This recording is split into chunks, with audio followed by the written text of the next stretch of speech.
but she didn't know anything. Farkas was lying as purely as a liar can lie. Once under oath behind closed doors, Farkas admitted that, quote, "I didn't know anything," she said. It was all lies, literally all of it, even the core claims about hacking that formed the basis of the entire story and the investigation that followed. In 2016, during the campaign, someone stole information from the DNC's email server, wound up online and embarrassed Hillary Clinton. Democrats quickly blamed that theft on Russian agents and therefore Donald Trump, who needless to say was their pawn. In fact, there was never real evidence that that actually happened. The DNC, you'll remember, never allowed federal investigators to inspect their email servers. That's odd behavior for people who claim to be the victims of foreign espionage.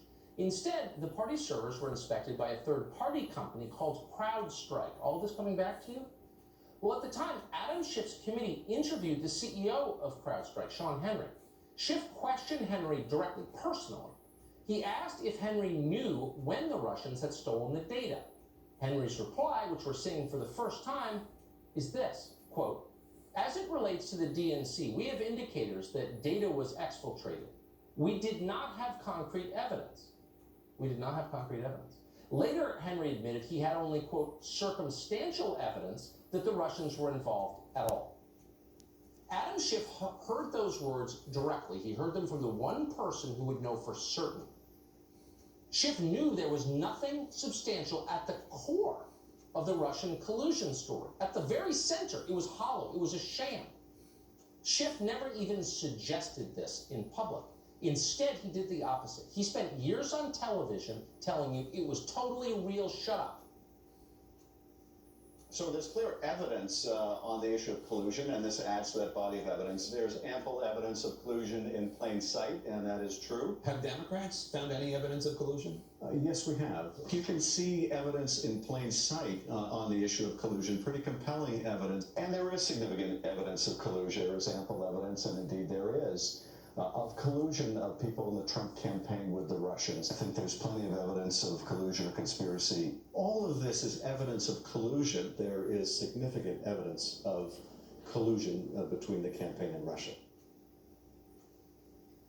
In case you weren't counting during that montage, Adam Schiff said evidence 9 times, and every single time he was lying.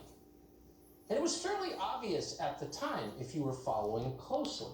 Schiff never produced any of this so-called evidence that the DNC server, or by the way, John Podesta's email, were hacked by the Russian government. Several times on the show, we raised the question, do we really know this? A group of retired intelligence officers wrote a long piece saying, actually, that didn't happen, and here's how we know. And we brought that up on the show. We came under enormous pressure to be quiet. You're crazy. We know that for a fact. But we didn't know it for a fact. And when Schiff came on this show, we asked him, how exactly do you know this?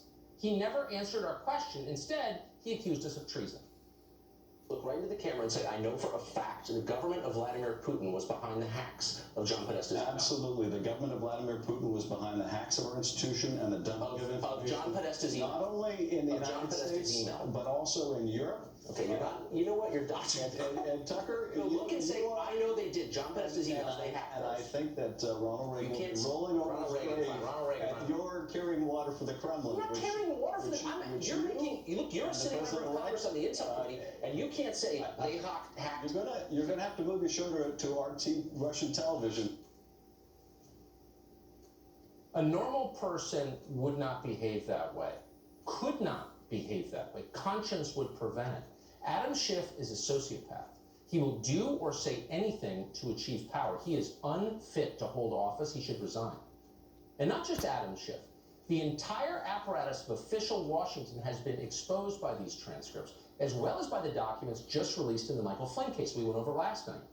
In November of 2019, government attorney Brendan Van Grack defended the FBI's decision to interrogate Flynn at the White House with no lawyer. Van Grack said this, quote, the FBI was engaged in a legitimate and significant investigation into whether individuals associated with the campaign of then-candidate Donald J. Trump were coordinating with the Russian government. In that same filing, Van Grack wrote that Flynn's phone call with the Russian ambassador, the now famous Kislyak, was of central importance. Quote, it was imperative that the FBI determine whether and why such communications with the Russian ambassador had occurred. Both of those statements from Van Grack, we now know conclusively, are lies. In its filing this week, the DOJ revealed that in early January, the FBI had already known that there was, quote, no derogatory information tying Michael Flynn to the Russian government. Nor did they need to know whether Flynn had spoken with Ambassador Kislyak. They knew for a fact he had, because they were listening at the time. They had a word-for-word transcript of the call. In other words, Van Grack was lying in his filing. Now, this is not only of importance to Donald Trump, the people who work for him, or those who voted for Donald Trump. This is important to every American because things fall apart quickly when high-level officials do things like this for political reasons. Look around. Do you know anybody who trusts the government anymore? There's a reason for that, and it's not good. It's things like this. And by the way, it's not just Democrats you should blame for the corrosion of our public life. The vast majority of the Russian collusion investigation, including the testimony you just heard, the clips we just played, occurred during the first 2 years of this administration. Who ran the government then? At the time, Republicans controlled both houses of Congress and every single committee by definition. They had the power to expose this hoax and to shut it down, but they did not.